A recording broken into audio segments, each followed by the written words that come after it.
Hey, Cinth.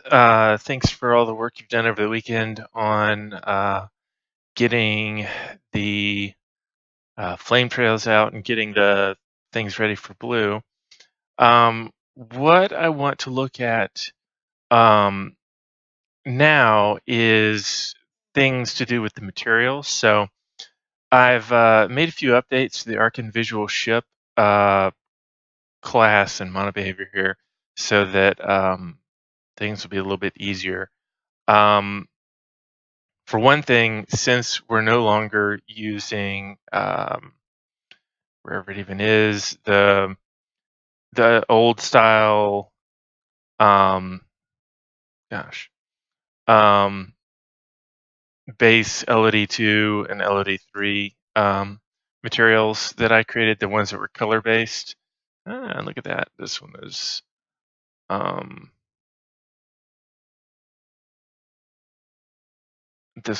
using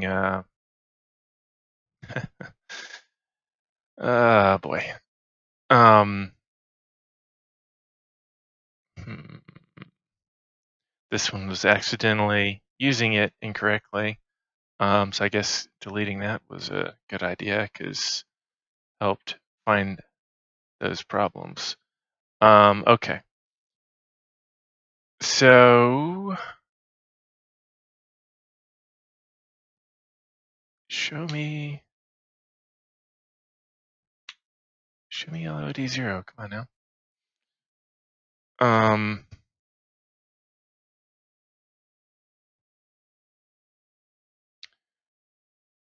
Why this thing is exactly, there we go, doing what it was doing is a bit of a mystery there, but that's one of those things that should be a thing of the past now. We get some guys that are pink. I'll have to straighten out, but I'll take care of them. At any rate, here we've got the fighter, for instance, and before we had a list of items. Gosh, this one's in the wrong mesh as well. What a mess! Why is this thing in? Let me try doing a safe apply. Blah. So what should be happening here is it should be using this, not Bomber LOD3. And why using Bomber LOD3 is anybody's guess. I may have to make an update to the safe apply to make sure that it sets it to LOD0, because I guess it's not doing it right now. In fact, I will make a note to myself, safe apply updates, so I can do that. Okay. At any rate, so safe apply will automatically fix that from now on.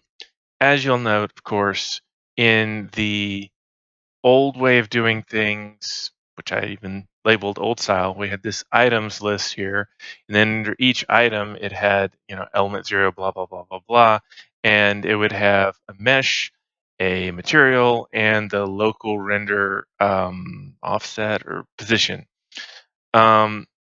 Now the material is gone, and it just uses whatever the material is on the mesh itself and never changes that because we don't need or want to anymore. And so that's helpful. That's one less thing to be dragging in all the time. Given that we often don't use the local render position, and it's kind of helpful to, I think, for our own sanity, to just go ahead and get the pivots set consistently. Which you can do with the quick edit, edit selected mesh, and hit the centered thing. And we may have a thing called like IV pivot editor in here, maybe not. At any rate, quick edit will let you do it, and anything that you export with the FBX exporter now fixes it too. Or at least doesn't break it. I don't know about fixes it, but if it wasn't broken, it doesn't break it, whereas before it broke it. If it was already broken because of how it was combined, then maybe it is broken by this. I don't, or maybe it stays broken. At any rate, I've made a new style called meshes, where you just drag in meshes and there's no offsets. So we've got the bomber, where you've got the meshes and the local render offsets, which you're free to use. And then the new style, like with the fighter, where it's just boom, boom, boom, boom, boom with the meshes. Way faster. And you can, just drag things in way faster. Now, here's where we come into some interesting stuff, though. So when I do the last LOD shown, overriding test LOD, okay, 0, this is fine. This is what I expect. 1, okay, yeah, sure. Getting a little smaller. 2, oh, all right. So this is because of the mesh materializer stuff that we were doing before. So anything that was LOD2 or 3 is now messed up. And it really depends. It's a judgment call on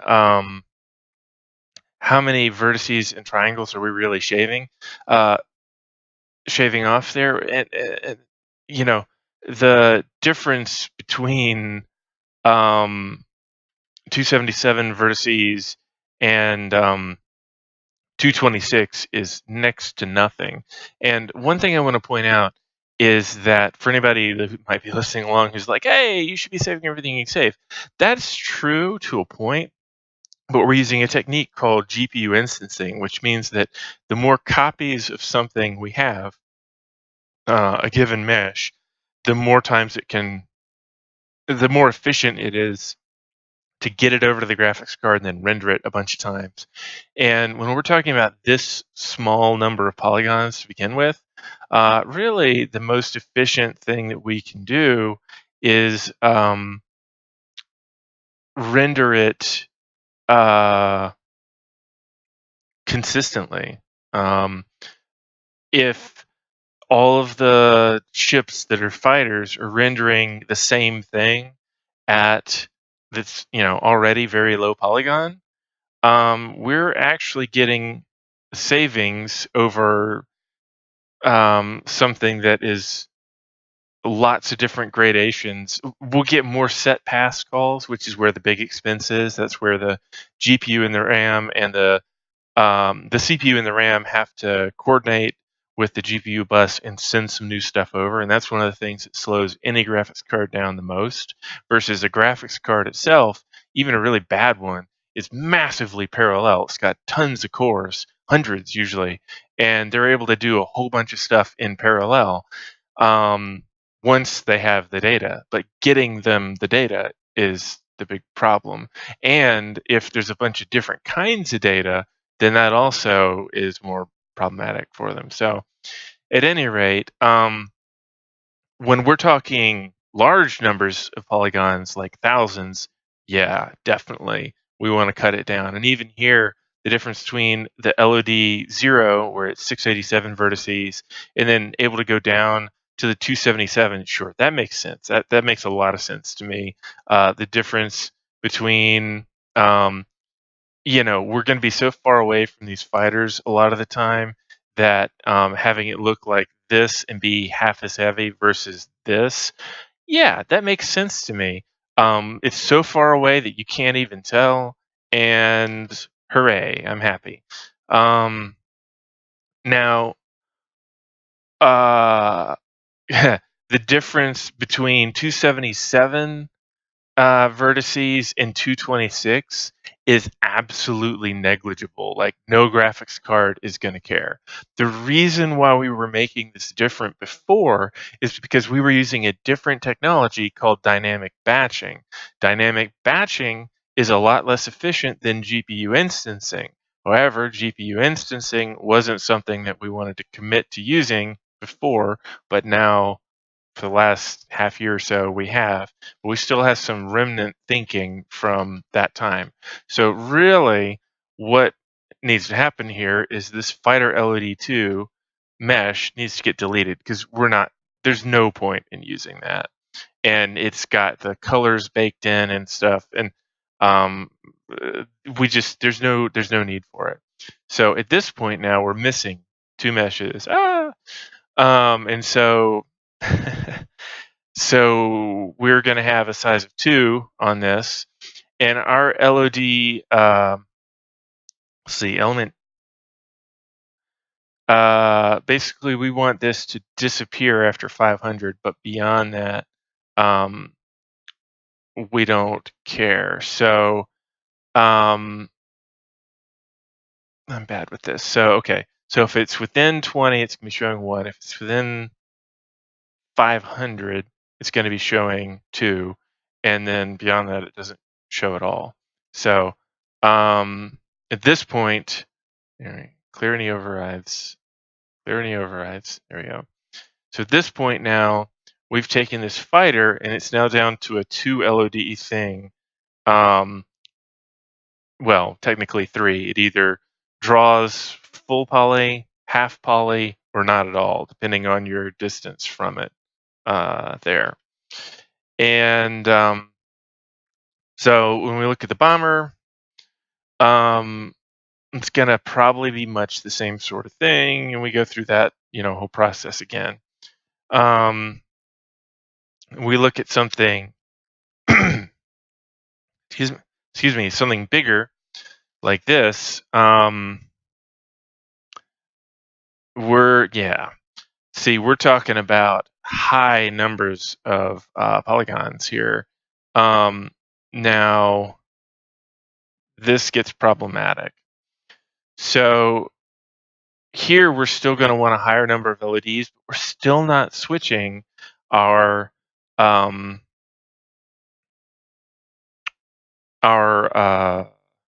materials. So with that in mind, that means we're going to want to I can go ahead and switch this over to the new style. Why not? Because I'm going to be individually looking at all these anyway. Okay, I'm going to lock this so that I'm going to lock that, and I'm going to make a new add tab inspector. And I'm just going to drag this right here so I can see both at once. All right, so we've got space stock inner, click. This thing is 1296 vertices, 1028 tries. That's actually pretty small in the grand scheme of things. So, okay, fine. Space stock inner LOD1, 662, 770. All right, cool. I'm good with that. And at this point, the inner LOD2A, LOD2A is being used twice. This thing gets absolutely tiny. Now that's got all the colors and stuff. Now that is cutting it down to half the size that it was. There's something to be said for that. But if we're going to do that, it's going to need to be through Simplygon or MooTools or whatever, and not something that is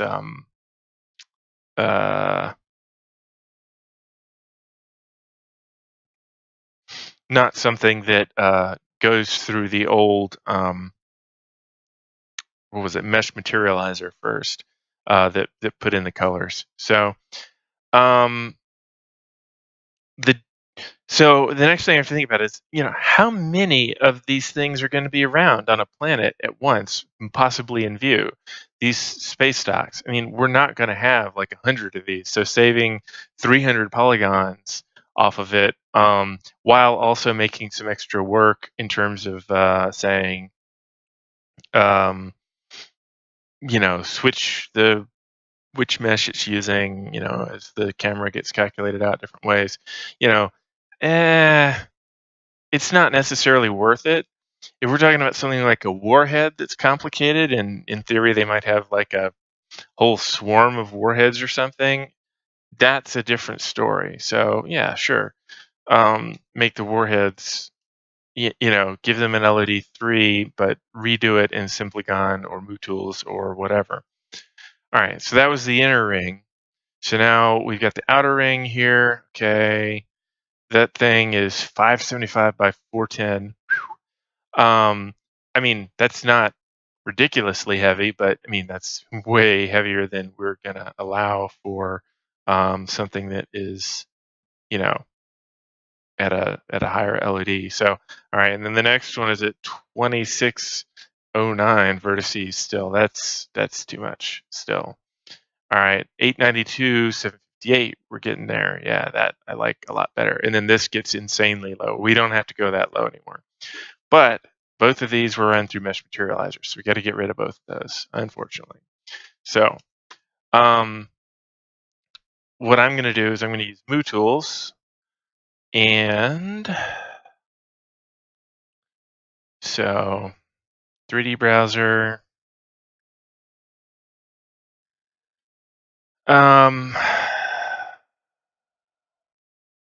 Okay, so final game meshes, fleet ships, yeah, fighter. Yep, no, not fighter. Where are these things? This thing, Arkin Bundle Model Space Dock. Okay, never mind. All right, so Arkin Bundle Model Space Dock. This should be the. Oh, right. Okay, so at this point, these things are assets still. They're not FBX files. They're .asset. So what I'm going to do now, test LOD of 1 here, and then I'm going to select the space dock like this, and tools, FBX exporter, export them as a single FBX. I'm not going to give this to Blue. This is just for me. Arkin bundle. I don't even care. I'm going to put this in the temporary folder here. Okay. All right. Because I'm not going to keep it. May as well put it there. Okie dokie. So points 3271, faces a lot. Open that, hit Control Alt C. If you want to continue using Simplygon, by all means, please do. I'm going to say protect borders, not exclude them, because this is a case of where I do want to crunch it. Well, actually, you know what? I really do want to crunch it. So I say crunch borders, keep UV textures, keep normals within reason. I'm going to say 30 degrees because we're munging this up pretty good. So the areas of warning have gone down a lot, which is good. That's what we want. And woohoo! No, not that. Okay, we're going to say protect borders instead. And we'll try this. Yeah, that's much better. The crunch borders, I never really used that. I thought I'd try, but no. Okay, so bear in mind this has both the inner and the outer, and it's got them at 1500 polygons between the two of them. And I don't want to go too low to the point where it starts looking really weird from a distance. So this should give the appropriate profile from a distance. All right, so now we've got this thing. I'm hitting save as. This one I'm actually going to keep. Space dock LOD2 .fbx. Yeah. Okay, done with this now.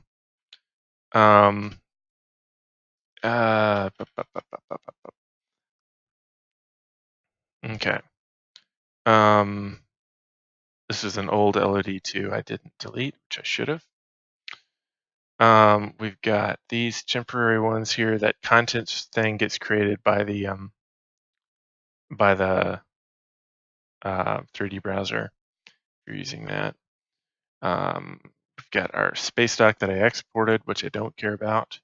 And we've got our new space dock LOD2, which I created. It's the purpose of doing all that. So now, what is this thing? Space dock, space dock. Here we go. Space dock LOD2, dragging that in here. Just click this to get over there quickly. And we've got space dock LOD2. All right, so now meshes 3 and meshes 3, and we will take the inner one. We'll take the inner one, and we will take the outer one. Now we will flip this over to LOD2 and see what it does. Okay, the scale is probably off on this. So 100, it's almost always 100 that it's off by. Yep. Alrighty. So now we see that's LOD shown 1. Nope, sorry. Overriding LOD1. So there's that. And then when we go to LOD2, boom. Wow, that does not look much different. That's pretty cool. And at that point, we're using by unities count, which is going to be different from what the other one, the MooTools, was saying. Okay, so woohoo, nice. 304 triangles on the inside one there, 1207 on the outside one there. So yeah, I'm happy. Alrighty. So now our LOD distances, we just up that by the 1. This is where it disappears now. And change that to 3. The old style items are gone. We've got this stuff for the inside. Safe apply. Hey, clear any overrides. Safe apply. Yeah.